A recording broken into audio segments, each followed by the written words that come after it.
दोस्तों नमस्कार, स्वागत है एक बार फिर से आपका हमारे इस चैनल में। आज हम जो चैप्टर कवर करने जा रहे हैं वो है एम इंडियन पॉलिटी जो एम लक्ष्मीकांत बुक है उसका चैप्टर नंबर 7 यानी कि फंडामेंटल राइट्स मौलिक मौलिक अधिकार, ठीक है?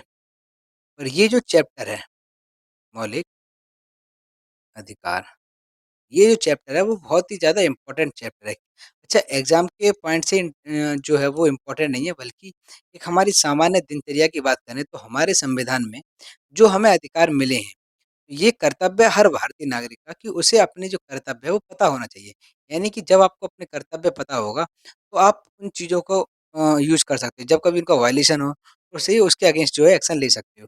लेकिन अगर आपको अपने अधिकार ही नहीं पता कि कौन से अधिकार हैं हमारे, जो हमें संविधान ने दिए हैं, तो फिर तो कोई भी जो है वो आपको परेशान करता रहेगा। तो इस चैप्टर का उद्देश्य केवल ये नहीं है कि हम अपने एग्ज़ाम के पॉइंट से ही पढ़ें, बल्कि जो दिनचर्या है हमारी ना, उनमें जो-जो अधिकार हैं उनको भी हम ध्यान से मतलब देखें और क्या उनको कैसे यूज़ किया जाता है। तो शुरू करते हैं chapter number 7 fundamental rights. Fundamental rights जो है वो हमारे part 3 of the Indian constitution भारतीय संविधान का जो भाग 3 है, उसमें फंडामेंटल राइट्स के बारे में बताया गया है। साथ ही आर्टिकल नंबर 12 से लेकर 35 यानी कि 12 से 35 आर्टिकल और पार्ट 3 जो है, वो किसके बारे में बताता है? फंडामेंटल राइट्स के बारे में बताता है। अब मेन बात है कि इस कॉन्सेप्ट को किस देश के संविधान से लिया गया था। तो हमारे जो संविधान के जो निर्माता थे, उन्होंने इसे अमेरिका के यानी कि यूएसए के बिल ऑफ राइट्स से इनको लिया है। तो 3 जो पॉइंट्स हैं यहाँ पर इम्पोर्टेंट होते हैं पेपर के पॉइंट से कि पहला तो कौन-सा पार्ट है, पार्ट नंबर 3 और आर्टिकल नंबर 12 से 35 और कहाँ से लिया गया है? यूएसए के कॉन्स्टिट्यूशन से। अब पार्ट 3 है जो इंडियन कॉन्स्टिट्यूशन को, इसको मैग्ना कार्टा कहा जाता है। Magna carta of the India यानी कि भारत का मैग्ना कार्टा। अब मेन बात आती है कि मैग्ना कार्टा ऐसा आखिरकार इसे क्यों कहा गया था? तो इसके पीछे क्या रीज़न है कि 1215 करीब में 1215 में जो इंग्लैंड में एक राजा हुआ करते थे और उनका नाम था किंग जॉन। क्या नाम था? King John. किंग जॉन 1215 में जो राजा थे इंग्लैंड के, उन्होंने जब उनके देश में एक बहुत ज़्यादा विरोध उनके विरोध में एक लोगों ने आवाज़ उठाना मतलब जो आंदोलन वगैरह करना शुरू कर दिए थे। और ये जो विरोध था बेसिकली एक लोगों के अधिकार को लेकर था। तो तभी उन्होंने एक चार्टर तैयार किया था और उस चार्टर में बताया गया था कि ये जो अधिकार हैं, वो एक आम नागरिक को दिए जा रहे हैं। ठीक है? मैग्ना कार्टा इसमें एक बहुत ही लॉन्ग और एक कॉम्प्रिहेंसिव लिस्ट है, जो कि क्या है जस्टिसिएबल है, यानी कि जस्टिसिएबल का मतलब है कि यदि किसी व्यक्ति के मौलिक अधिकारों का उल्लंघन होता है, तो वो अपने राइट्स को वापस लेने के लिए कोर्ट जा सकता है, ठीक है? फंडामेंटल राइट्स जो है हमारे कॉन्स्टिट्यूशन में are more elaborated than those found in the constitution of the any other country in the world including the USA यानी कि विश्व की अगर हम और भी देश देखें, चाहे वो कितना भी पावरफुल क्यों ना हो, अमेरिका है, रशिया है, फ्रांस, जर्मनी है, तो जितनी डिटेल में इंडिया के कॉन्स्टिट्यूशन में फंडामेंटल राइट्स के बारे में बताया गया है, उतना डिटेल में किसी भी देश के संविधान में नहीं बताया गया है। तो फंडामेंटल राइट्स जो हैं हमारे guarantee by the constitution to all persons without any discrimination यानी कि ये जो मौलिक कर्तव्य है, मौलिक जो अधिकार है, सॉरी कर्तव्य नहीं अधिकार जो हैं, उनको सुरक्षा कौन प्रोवाइड करता है? हमारे संविधान। और ये जो है वो हर पर्सन के लिए दिए गए हैं, बिना किसी भेदभाव के, ठीक है? अब इसके पीछे भी क्या रीज़न है? क्योंकि हमारे देश में एक कॉन्सेप्ट है इक्वालिटी का। इक्वालिटी ऑफ ऑल इंडिविजुअल्स यानी कि सभी नागरिकों को समानता का जो अधिकार है। सभी नागरिकों का मतलब क्या है कि यहाँ पर सभी नागरिकों के पास है कि वो अपनी जो जीवन है वो एक डिग्निटी के साथ जी सकें और एक बड़े हित में सभी लोगों का जो है वो हित इसमें इंटरेस्टेड है। और यूनिटी और हमारे देश की एकता भी देखो तभी बनी रहेगी जब जो भी हमारे संविधान में दिया गया है, चाहे वो मौलिक अधिकार की बात हो, चाहे वो कर्तव्य की बात हो, लेकिन उनमें किसी भी व्यक्ति के साथ कोई भी भेदभाव नहीं किया गया है। फंडामेंटल राइट्स का मेन मतलब क्या है? वे किस उद्देश्य से इनको जोड़ा गया था? तो इनका मेन उद्देश्य यही था कि जो पॉलिटिकल डेमोक्रेसी यानी कि लोकतंत्र में जो लोगों की आवाज़ है और उस आवाज़ को उठाने के लिए उनको एक राइट्स दिए जा रहे हैं। ताकि एक तानाशाही जो शासक है despotic and the authoritarian rule जो हमारी कंट्री में उसको रोका जा सके यानी हमारी कंट्री में नहीं किसी भी देश में जहाँ पर भी फंडामेंटल राइट्स की बात की जाती है तो उसका मेन उद्देश्य यही होता है कि उस देश की तानाशाही को रोकना। रोका कैसे जाएगा? तो लोगों के पास एक फ्रीडम होगी, ठीक है? And they operate as limitations on the tyranny of the executive and arbitrary law of the legislators यानी कि ये तानाशाही की जो तानाशाही है, तो उसको एक लिमिट लगा देते हैं, ठीक है? उसके साथ-साथ जो लेजिस्लेचर्स होते हैं, यानी कि जो विधायिका होती है, जिसका काम क्या होता है, एक लॉ को बनाना, तो उस उन पर भी उनकी जो मनमानी तरीके से जो लॉ बनाते हैं, उन पर भी बहुत हद तक ये एक लिमिटेशन लगा देती है। तो यहाँ पर हम कह सकते हैं कि फंडामेंटल राइट्स का मतलब ये है, कि यहाँ सरकारें को तो स्थापित करना, लेकिन एक सरकार होगी कैसी? एक कानून की सरकार होगी, ना कि एक आदमियों की। आदमियों की मतलब क्या है कि पहले से फिर से एक राजा-महारानी का एक रूल आ जाना, ठीक है? और फिर वो एक तानाशाही करना। यहाँ पर बताया गया कि सबसे बड़ा जो है वो कौन है? एक देश का कानून। फंडामेंटल ही इसको क्यों कहा गया था, ठीक है? तो फंडामेंटल के पीछे ये है कि हमारे यहाँ जो देश में जो मेन लॉ है, हमारे लैंड का वो क्या है? फंडामेंटल है। और इनको एक सुरक्षा प्रोवाइड की गई है, गारंटी और उनको प्रोटेक्ट किया गया है संविधान के द्वारा। And they are fundamental also in the sense that they are most essential for all round development, यानी कि एक व्यक्ति के डेवलपमेंट के लिए हम कहें, एक व्यक्ति को क्या चाहिए अपने जीवन में? तो रहना, ये खाना, पानी और मकान, शिक्षा। यही कुछ बेसिक नीड्स होती हैं, एक इंडिविजुअल को अपने एक लाइफ को पास करने के लिए। तो उन्हीं की एक ऑल राउंड उनका डेवलपमेंट हो सके, और वो डेवलपमेंट कैसे होगा? जब उनके पास एक पूरा अधिकार होगा, ठीक है? तो हमारा जो संविधान जब बना था ओरिजिनली, तब उसमें 7 फंडामेंटल राइट्स थे। कौन-कौन से थे? राइट टू इक्वालिटी, यानी कि समानता का अधिकार, आज़ादी का, फ्रीडम का अधिकार, राइट अगेंस्ट एक्सप्लॉइटेशन, यानी कि एक्सप्लॉइटेशन के विरुद्ध, और क्या है? रिलीजन का अधिकार, कल्चर और एजुकेशन राइट्स, शिक्षा और संस्कृति, संपत्ति का अधिकार, और जो है कॉन्स्टिट्यूशनल रेमेडीज़ का। अब ये आर्टिकल नंबर 6 है, जो मतलब जब हमारा संविधान बना बना था, तब ये आर्टिकल था article number 31।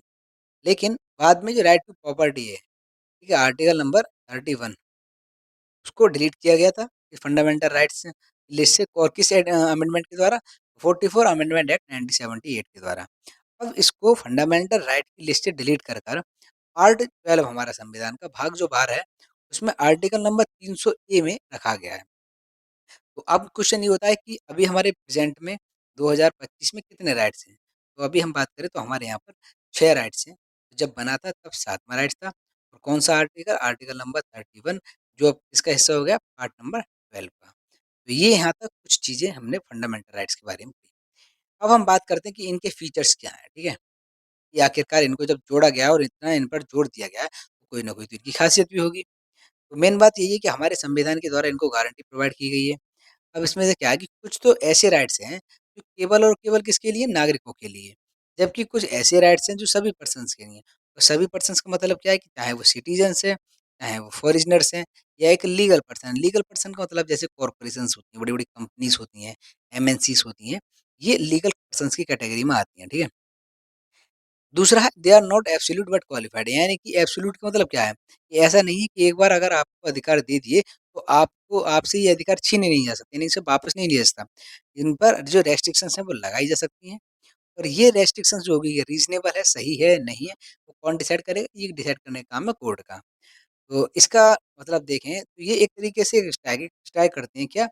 Between the right of the individual and those of the society, यानी कि हर व्यक्ति को एक आज़ादी दी गई है, और साथ-साथ में इसका मतलब ये नहीं है कि उसको एक आज़ादी दे दी गई है, उसको राइट्स दे दिए गए हैं, तो वो कुछ भी यूज़ करे या दूसरों को परेशान करे। तो नहीं, यहाँ पर उन पर कुछ बंदिश लगाई गई है कि आप अपने जब राइट्स का जब यूज़ कर रहे होंगे, एन्जॉय कर रहे होंगे, तो ऐसा नहीं है कि केवल आपको अपने, दूसरे का भी जो राइट्स हैं, उसको भी ध्यान में रखना होगा, रखना पड़ेगा।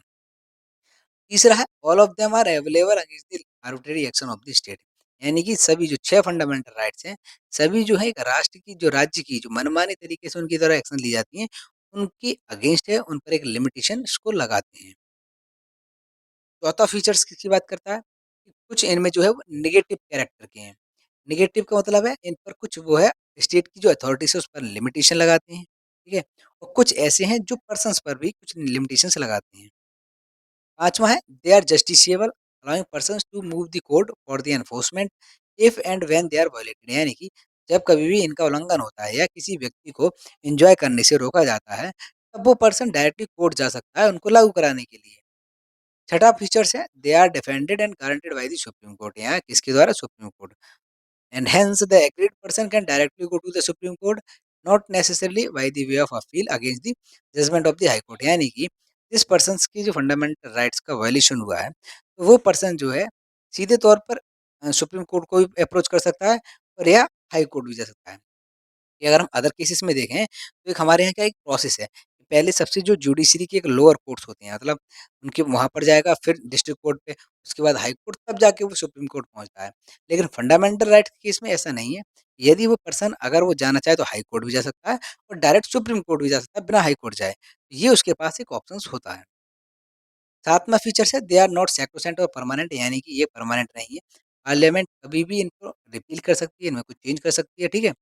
लेकिन किसके द्वारा? एक कॉन्स्टिट्यूशनल अमेंडमेंट एक्ट के द्वारा, ना कि एक सामान्य अधिकार जो ऑर्डिनरी एक्ट होते हैं उनके द्वारा। और ऐसा जब करेंगे, यानी कि फंडामेंटल राइट्स में जब कभी भी वो चेंज कर रही होगी, तो जो पार्लियामेंट है उसको ये ध्यान में रखना होगा कि कहीं हम जो कॉन्स्टिट्यूशन का जो बेसिक स्ट्रक्चर है, उसमें तो कोई संशोधन नहीं कर रहे हैं, ठीक है? अब कौन-सा पार्ट बेसिक स्ट्रक्चर का है नहीं है, ये कौन तय करता है? जुडिशरी हमारी। 8वाँ फीचर बात करता है, they can be suspended during the operation of the national emergency except the right guaranteed by the article 20 and 21, यानी कि इमरजेंसी के दौरान जो आर्टिकल है 20 और 21 को छोड़कर सभी राइट्स को सस्पेंड कर दिया जाता है, यानी कि उनको एन्जॉय करने से लोगों को रोका जाता है। अब इसके पीछे भी क्या उद्देश्य है कि ताकि जो एक स्थिति है, जो है लॉ एंड ऑर्डर है, वो मेंटेन मेंटेन किया जा सके। लेकिन जो 6 छठा राइट है, 6 राइट्स जो आर्टिकल 19 में, जो आर्टिकल 19 6 राइट्स की बात करता है, उनको सस्पेंड किया जाता है केवल और केवल कब? Only when emergency declare on the ground of war और एक्सटर्नल एग्रेशन, यानी कि एक्सटर्नल इमरजेंसी, जब नेशनल इमरजेंसी लगाई जाती है। और वो किस आधार पर लगाई जाएगी? या तो वॉर हो रहा है या एक्सटर्नल एग्रेशन, यानी कि किसी दूसरे देश ने जो है वो हमारे यहाँ एग्रेशन कर दिया है। इन 2 ग्राउंड्स पर ही जो है वो आर्टिकल 19 है उसको सस्पेंड किया जाएगा। जबकि अगर हमारे देश में आर्मी विद्रोह कर देती है, ठीक है? यानी कि इसे इंटरनल इमरजेंसी कैटेगरी में रखा गया है, तब आर्टिकल 19 जो है वो सस्पेंड नहीं होगा। तो एक चीज़ तो यहाँ पर ही क्लियर हो गई कि आर्टिकल नंबर 20 और 21 तो कभी सस्पेंड होता ही नहीं है, चाहे नेशनल इमरजेंसी हो, स्टेट इमरजेंसी या कुछ भी हो। अब ऐसा 20 और 21 में क्या है? तो देखो मैं 20 में बताऊँ आपको। आर्टिकल नंबर 20 वो हमें बात करता है कि protection in respect of conviction for offence, यानी कि यदि कोई भी व्यक्ति एक अपराध के जुर्म में अपराधी अगर दोषी पाया जाता है, तो उसे एक सुरक्षा का अधिकार है। ऐसा नहीं है कि अगर उसे सुरक्षा नहीं दी जाएगी तो पब्लिक तो उसे मार देगी।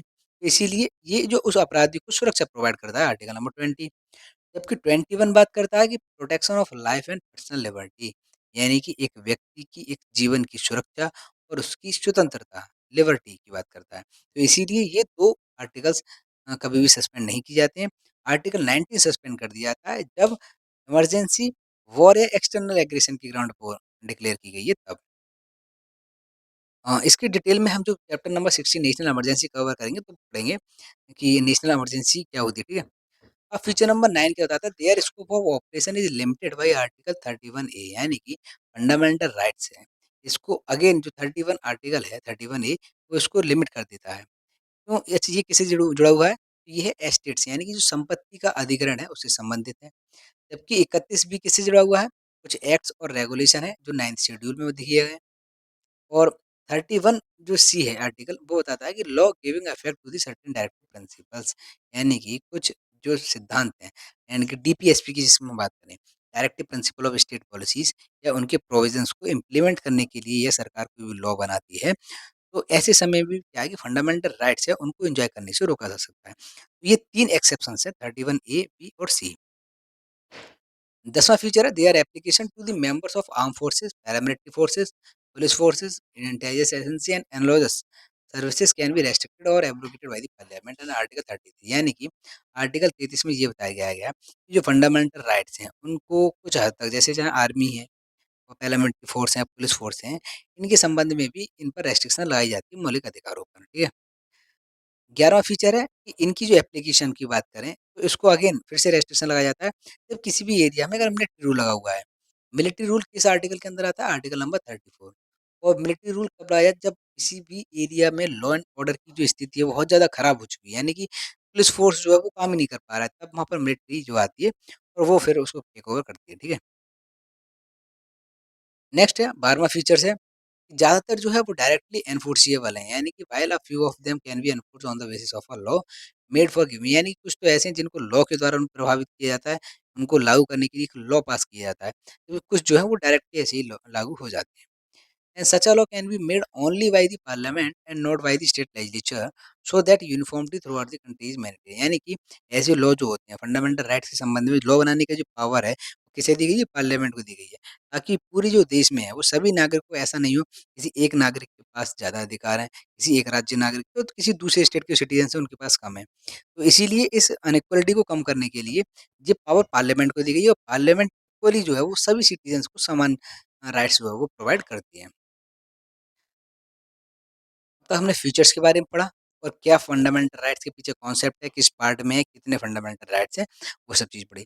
अब हम मेन चीज़ जो है इसकी state, what is the state? Definition क्या है स्टेट की?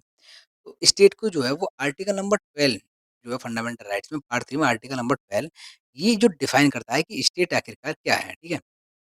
कि वही जो एक राइट्स दिए जाते हैं, तो एक राइट एक लिमिटेड एरिया में एन्जॉय की जाएँगे, तो वो एक लिमिटेड एरिया एक स्टेट की कैटेगरी में आती है, तो वो क्या है? तो इस कैट स्टेट की कैटेगरी में जो government and parliament of India यानी कि राज्य वो केंद्र की सरकार, सांसद जो संसद हो गई हमारी और यूनियन गवर्नमेंट की लेजिस्लेटिव और एग्जीक्यूटिव जो ऑर्गन्स होते हैं, ऐसे ही राज्य सरकार की सभी लोकल अथॉरिटीज़ यानी कि म्युनिसिपैलिटीज़ हैं, पंचायत हैं, डिस्ट्रिक्ट बोर्ड है, इम्प्रूवमेंट ट्रस्ट हैं, ये सभी अथॉरिटीज़ आती हैं स्टेट की डेफिनिशन में। और भी अदर अथॉरिटीज़ जैसे कि एलआईसी है, ओएनजीसी है, सेल है या कोई ऐसी अथॉरिटी या हम कह सकते हैं कि ऐसी एक संस्था जहाँ पर नियम वगैरह बनाए जाते हों, तो वो सभी स्टेट की कैटेगरी में आएगा। यानी कि आर्टिकल नंबर 12 की कैटेगरी में वो आएगी। अब स्टेट हैज़ अ वाइडर यहाँ पे बताया गया defined as in a wider sense so as to include all its agencies यानी कि its action of this agency that can be challenged in the court as violating the fundamental rights यानी कि state वो सभी चीज़ जिसके द्वारा यदि एक नागरिक के जो राइट्स हैं उनका अगर उल्लंघन किया जाता है और कोर्ट्स इनके अगेंस्ट कोई एक्शन ले सके, वो स्टेट की डेफिनिशन में उनको रखा गया है। नेक्स्ट है law inconsistent with the fundamental rights यानी कि अगर हम बात करें तो ऐसे कौन-कौन से लॉ हैं जो फंडामेंटल राइट्स से मेल नहीं खाते हैं, ठीक है? तो आर्टिकल जो 13 है वो डिफाइन करता है कि आखिरकार लॉ क्या है? फंडामेंटल राइट्स के संबंध में कौन-कौन लॉ की कैटेगरी में आएगा? तो इन अदर वर्ड्स इसमें कहा है कि all laws that are inconsistent with or in derogation of any of the fundamental rights shall be void यानी कि वो सभी कानून जो मौलिक अधिकारों को उल्लंघन करते हो या उनसे मेल नहीं खाते हो तो वो सभी void घोषित कर दिए जाएंगे, ठीक है? यानी कि यहाँ पर जुडिशियल रिव्यू की जो डॉक्ट्रिन है वो अप्लाई होगी यानी कि कोर्ट ये डिसाइड करेगा, ये तय करेगा कि ये लॉ जो बनाया गया है वो कहीं ऐसा तो नहीं है कि नागरिकों के जो अधिकार है उनको रोकता हो उनसे एंजॉय करने के लिए। ठीक है? तो सुप्रीम कोर्ट के पास जो आर्टिकल नंबर 32 है, जो रिट इश्यू की जाती है, ठीक है? और ऐसे ही हाई कोर्ट जो है वो 226 के अनुसार ये चीज़ डिक्लेयर करता है कि कौन-सा लॉ कॉन्स्टिट्यूशनल है या अनकॉन्स्टिट्यूशनल है, ठीक है? अभी हमने देखा कि आर्टिकल जो 13 है वो डिफाइन करता है कि लॉ, तो लॉ में बताया गया है नीचे कि कौन-कौन से लॉस होते हैं, ठीक है? जैसे परमानेंट कौन से लॉ या तो राज्य की जो लेजिस्लेचर्स हैं या पार्लियामेंट के द्वारा जो लॉ पास किए जाते हैं वो परमानेंट लॉ होते हैं। टेम्परेरी लॉ क्या कह सकते हैं जो ऑर्डिनेंस होते हैं 143 शायद 143 ही आर्टिकल है। नहीं, नहीं 123 ऑर्डिनेंस इश्यू किए जाते हैं प्रेसिडेंट के द्वारा और गवर्नर के द्वारा जो इश्यू किए जाते हैं ऑर्डिनेंस ये टेम्परेरी लॉ वो भी एक लॉ माना जाता है। और दूसरी बात करें तो जैसे बाय लॉ हैं, रूल्स हैं, रेगुलेशंस हैं, नोटिफ़िकेशंस हैं, सब इसी कैटेगरी में आते हैं। दैट इज़ दूसरा है non legislative source of law that is custom और मतलब जो हमारे रीति-रिवाज वाले जो कानून होते हैं, वो भी एक लॉ की कैटेगरी में आते हैं। Thus, not only a legislation, but any of the above can be challenged in the court as violating the fundamental rights and hence can be declared as a void. तो article जो 13 है, अच्छा यहाँ पर अभी हमने ये चीज़ यहाँ पर नोटिस की कि जो आर्टिकल नंबर 13 यानी कि जो लॉ की डेफिनिशन में कौन-कौन आता है। अगर हम बात करें कि हमारा जो संविधान संशोधन अधिनियम है, कॉन्स्टिट्यूशनल अमेंडमेंट जो होते हैं, क्या वो भी आर्टिकल 3 की डेफिनिशन आती है? डेफिनिशन आर्टिकल 13 कवर करता है। तो ये जो केस आया था वो केशवानंद भारती सुप्रीम कोर्ट के सामने केशवानंद भारती केस 1973 में तब सुप्रीम कोर्ट ने एक निर्णय दिया था कि कॉन्स्टिट्यूशनल अमेंडमेंट एक्ट हैं उनको भी चैलेंज किया जा सकता है on the ground that if it violate fundamental rights यानी कि यदि वो भी मौलिक अधिकारों का अगर उल्लंघन कर रहे हैं या हमारे बेसिक स्ट्रक्चर का अगर पार्ट हैं और बेसिक स्ट्रक्चर का पार्ट होने का मतलब क्या है कि जिन पे पार्लियामेंट संशोधन नहीं कर सकती है तो ऐसे जो लॉ हैं उनको भी कोर्ट है वो डिक्लेयर कैसे कर सकती है वोइड घोषित कर दिए जाएंगे। अब यहाँ पर एक बार हम नजर डालते हैं कि कौन से राइट्स किस कैटेगरी में रखे गए हैं। तो कैटेगरी रखी गई है वो 1 इसमें राइट टू इक्वालिटी यहाँ जहाँ पर समानता की बात की गई है। समानता की बात 14 से लेकर 18 आर्टिकल्स तक की गई है। जैसे कि आर्टिकल 1 क्या बताता है equality before law and equal protection of law यानी कि कानून के समक्ष सभी समान हैं, ठीक है? कानून के समक्ष मतलब कानून के सामने सब समान हैं and equal protection of law और कानून भी सभी को क्या है समान सुरक्षा प्रोवाइड कराएगा।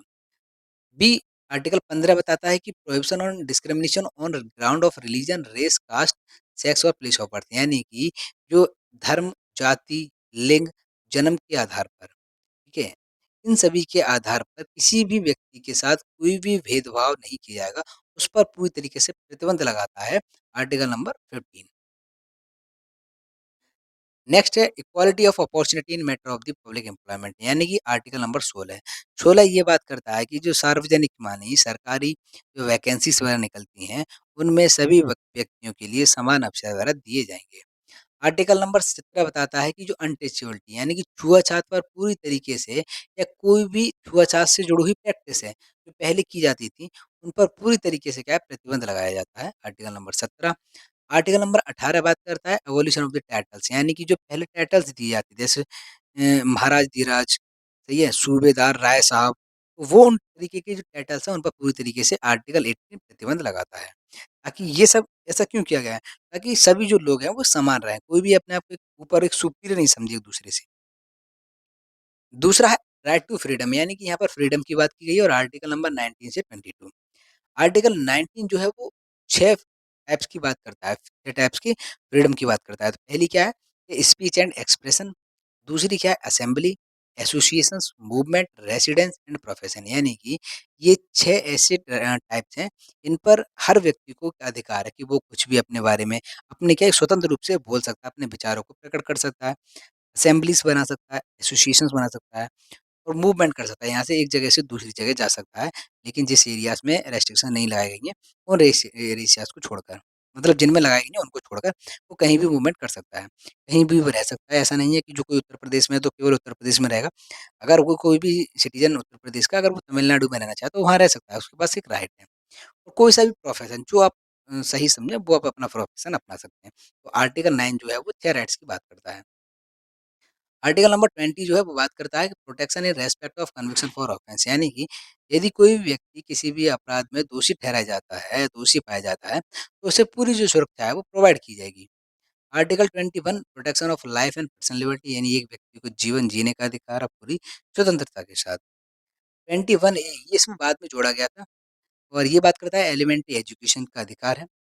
22 बात करता है protection against arrest and detention in certain cases यानी कुछ केस में अरेस्ट और डिटेंशन से आगे उसके अगेंस्ट जो है वो हमें प्रोटेक्शन प्रोवाइड की गई है। तो ये जो आर्टिकल नंबर 19 से 22 राइट टू फ्रीडम की कैटेगरी में इसको रखा गया है। तीसरी कैटेगरी है राइट अगेंस्ट एक्सप्लॉइटेशन यानी कि जो हनन होता है, उत्पीड़न होता है उसके विरुद्ध है।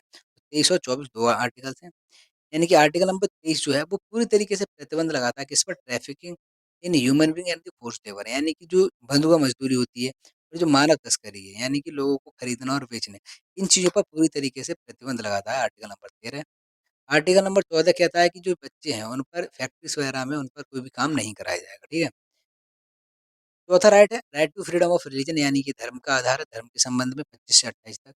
धर्म कैसा जैसे conscience and free profession practice and propagation of the religion यानी कि कोई भी व्यक्ति अपने किसी भी धर्म को अपना सकता है, उसमें अपना विश्वास रख सकता है, ठीक है? और उसको प्रोपोगेट कर सकता है मतलब उसकी जो बातें हैं वो दूसरों को बता सकता है। इसका मतलब ये नहीं है कि आप किसी भी दूसरे धर्म के व्यक्ति को उसका धर्म जो है उसका रिलीजन कन्वर्ट कराएँ, ठीक है? ये आर्टिकल नंबर 25 बात करता है। 26 बताता है freedom to manage religious affair यानी कि जो धार्मिक मामले हैं, उन्हें अपना मैनेज करने की पावर सिर्फ फ्रीडम है वो दी गई है। 27 करता है कि freedom from payment of taxes for promotion of any religion article number 27 यानी कि ऐसा नहीं है कि किसी भी व्यक्ति से एक रिलीजन को प्रमोट करने के लिए टैक्स लगाया जाए। तो यहाँ अगर आप अपना रिलीजन को प्रमोट करना चाहते हो तो भाई स्पीकिंग बोल सकते हो, जो अपने धर्म की अच्छी बातें हैं वो दूसरों को बता सकते हो। लेकिन उसको प्रमोट करने के लिए उसे ये नहीं कह सकते कि आप कंपल्सरी आपके लिए ₹100 दो, हमें अपना धर्म जो है प्रमोट करना है, ठीक है? यहाँ पर नेक्स्ट बताया गया 28 freedom from attending the religious instructions और worship in certain education institution यानी कि जो हमारे शिक्षक संस्थान हैं, जो स्कूल्स वगैरह हैं, वहाँ पर एक आज़ादी दी गई है कि हमारे यहाँ जो रिलीजियस इंस्ट्रक्शंस होते हैं, जो धार्मिक चीज़ें होती हैं या धार्मिक पूजा वगैरह होती हैं, तो वो आपके ऊपर चॉइस दे दी गई है कि आप अगर अटेंड करना चाहें तो अटेंड कर सकते हैं और नहीं करना चाहें तो कोई कंपल्सरी नहीं है। लेकिन किस पर? एजुकेशन इंस्टीट्यूशन और वो इंस्टीट्यूशन जो सरकारी हों, ठीक है? प्राइवेटेड में नहीं है। 5वीं कैटेगरी है कल्चरल एंड एजुकेशनल राइट्स यानी कि जहाँ सांस्कृतिक और शिक्षा के अधिकार के बारे में बात किया गया है। आर्टिकल 29 जो है बताता है कि protection of language, script and culture of minorities यानी कि जो माइनॉरिटीज़ हैं, उनको एक राइट दिया गया है कि आप अपनी लैंग्वेज है, स्क्रिप्ट है, कल्चर को प्रोटेक्ट कर सकते हैं, जैसा आप सही समझें, ठीक है? जबकि आर्टिकल 30 बात करता है कि right of minorities to establish and administer education institution यानी कि एक अपनी जो माइनॉरिटीज़ हैं, उनको एक पावर दी गई है कि आप अपने कल्चर, स्क्रिप्ट, लैंग्वेज को जो है वो प्रोटेक्ट करने के लिए कोई भी एजुकेशनल इंस्टीट्यूशन जो है वो ओपन कर सकते हैं। और वो कैसे आपको एडमिनिस्टर करना है वो भी आप आपके अपने अकॉर्डिंग कर सकते हो। तो बेसिकली 29 और 30 जो आर्टिकल्स है वो माइनॉरिटीज़ के बारे में बात करता है। आर्टिकल नंबर जो 32 है, जो कॉन्स्टिट्यूशनल रेमेडीज़ के बारे में बात करता है, यानी किसी भी व्यक्ति के अगर जो राइट्स हैं, उनका अगर उल्लंघन हुआ है, तो वो कैसे अपने कोर्ट तक अप्रोच करेगा, कैसे उनको वापस पाएगा? तो आर्टिकल 32 इसमें right to move the Supreme Court for the enforcement of the fundamental right including the writs यानी कि इनमें रिट्स जारी की जाती हैं और रिट कितने तरीके की होती हैं? 5 कौन-सी है? हेबियस कॉर्पस, मंडामस, प्रोहिबिशन, सेरियोरारी और क्वे वारंटो और ये किसके आर्टिकल के आते हैं? आर्टिकल नंबर 32 की कैटेगरीज़ में इनको रखा गया है। ये हमने 6 पार्ट्स में जिनको राइट्स को डिवाइड किया गया है, वो हमने कवर किए। अब आगे कवर करेंगे हम फंडामेंटल राइट्स। कौन-कौन से ऐसे राइट्स हैं जो केवल केवल इंडियंस को यानी सिटीज़न भारतीय नागरिकों को दिए गए हैं और ऐसे कौन से राइट्स हैं जो भारतीय नागरिक और जो फॉरेनर्स होते हैं, उनको भी दिए गए हैं। तो यहाँ पर ये जो लिस्ट है इसमें पहले में बताया गया केवल और केवल ओनली सिटीज़न्स हैं, नॉट टू फॉरेनर्स और इसमें है बोथ सिटीज़न और फॉरेनर्स। तो आर्टिकल नंबर अच्छा इसमें जो है जैसे 15 है, 16 है, 19 है, ठीक है? 29 है और 30 ये कुछ ऐसे आर्टिकल्स हैं जो केवल भारतीयों के लिए हैं और आपको इनको क्या है कि ये याद करना है एक बार क्योंकि जो एग्ज़ाम में पिछली बार कई बार पूछे गए हैं कौन-कौन से आर्टिकल्स हैं जो केवल भारतीयों के लिए हैं, ठीक है? केवल आप इंडियंस को जो हैं केवल इंडियंस को दिए गए हैं, जो फॉरेनर्स को नहीं दिए गए हैं 15, 16, 19, 29, 30 तो 15 अभी हमने आगे पढ़ा था क्या किसी किसी भी तरीके का जो भेदभाव नहीं किया जाएगा और किस ग्राउंड्स पे 5 ग्राउंड्स में बताए गए हैं आर्टिकल 15 और ये केवल किसके लिए दिए गए हैं? इंडियंस के लिए। जबकि 16वाँ बात करें इक्वालिटी ऑफ अपॉर्च्युनिटी यानी पब्लिक एम्प्लॉयमेंट में सभी को समान अवसर दिए जाएँगे आर्टिकल 16। आर्टिकल 19 किस बारे में आता है? 6 राइट्स। 6 राइट्स कौन-से थे? Speech and expression, assembly, association, movement, residence and profession की बात करता है। आर्टिकल नंबर 4 है वो है protection of life and personal liberty. Article number 21 right to of minorities to establish and administer education institution यानी कि अगेन 21 के बाद 30 है शायद 29 जो राइट्स था वो कट हो गया है। पहले 29 भी था। तो इसमें एक 29 नहीं है आर्टिकल, आर्टिकल 21 है, right to life and personal liberties. नहीं, ये जो आर्टिकल नंबर 21 है, ये बेसिकली इंडियंस और फॉरेनर दोनों के लिए है, 21 इसमें आ जाएगा, ठीक है? आर्टिकल नंबर 21 ये है वो दोनों के लिए, चाहे वो विदेशी हो, चाहे भारतीय नागरिक हो। यहाँ पर आर्टिकल नंबर आप यहाँ ऐड कर लो, 6 में जो आर्टिकल होगा, वो होगा आर्टिकल नंबर 29 यानी कि राइट जो है माइनॉरिटीज़ को जो दिए गए हैं कि अपनी जो लैंग्वेज है, स्क्रिप्ट है, कल्चर को वो प्रोटेक्ट कर सकते हैं, ठीक है? अब वो राइट्स की बात करें जो दोनों के लिए दिए गए हैं। तो पहला वही है कि आर्टिकल नंबर 4 है जहाँ equality before the law and equal protection of law. कानून के समक्ष सभी समान हैं और कानून सबकी सुरक्षा करेगा। ठीक है, चाहे वो भारतीय हो, चाहे वो विदेशी नागरिक हो। आर्टिकल 20 है कि यदि कोई भी व्यक्ति अगर किसी भी अपराध में दोषी ठहराया जाता है तो उसे सुरक्षा दी जाएगी। चाहे वो इंडियंस हो, चाहे वो फॉरेनर्स हो। देखो आर्टिकल नंबर 21 आ गया ना protection of life and personal liberty. ये जो है ये आर्टिकल दोनों के लिए है। देन अगेन फिर जो आर्टिकल नंबर 21 है एलिमेंट्री एजुकेशन का राइट है। Protection against arrest and detention in certain cases article number 22 ये ऐसे ही आर्टिकल नंबर 23, 24, 25, 26 है फ्रीडम है to manage the religious affair यानी कोई भी व्यक्ति है बाहरी जो नागरिक हैं वो भी अपने जो धर्म वगैरह है उनको मैनेज कर सकते हैं ठीक है और अपने जो धर्म है उनको प्रमोट कर सकते हैं इंडिया में आकर ऐसा नहीं है कि जैसे क्रिश्चियन है तो क्रिश्चियन आके हमारे यहाँ ऐसा नहीं है कि इंडिया में प्रमोट नहीं कर सकते हमारे इंडिया में भी आके प्रमोट कर सकते हैं ठीक है तो ये है अब तक के हमारे इस वीडियो में हमने कवर किए हैं ठीक है तो अब तक अगर हम बात करें तो हमने क्या कवर किया है कि कौन-कौन सी जो राइट्स हैं, वो अवेलेबल हैं, ठीक है? सिटीज़न्स के लिए और नॉन सिटीज़न्स के लिए, सिटीज़न्स और नॉन सिटीज़न्स के लिए हैं, ठीक है? और क्या-क्या डिफरेंसेस होते हैं, कौन-कौन से आर्टिकल्स हैं, कौन-कौन सा लॉ। तो अब तक हमने जो है वो सब कवर किया। अब हम जो इनको एक बार डिटेल में पढ़ेंगे यानी कि हर आर्टिकल को आर्टिकल नंबर 14 से लेकर आर्टिकल नंबर 14 से लेकर 35 तक एक-एक आर्टिकल को डिटेल में हम पढ़ेंगे। और हर एक पार्ट में जैसे अगर हम बात करें राइट टू इक्वालिटी है, जैसे राइट टू इक्वालिटी। इक्वालिटी में कहाँ से कहाँ तक है आर्टिकल? तो आर्टिकल नंबर 14 से लेकर 18 तक इसमें बात की गई है। तो एक वीडियो होगी, हर एक पार्ट पर एक-एक वीडियो होगी, ठीक है? इससे कि क्या है कि हमारा जो ज़्यादातर मिक्सअप नहीं होगा और अलग-अलग पार्ट करके हम अच्छे से इसको समझ सकेंगे। कैसी लगी वीडियो कमेंट में ज़रूर बताओ, साथ ही साथ चैनल को लाइक, शेयर और सब्सक्राइब ज़रूर करें।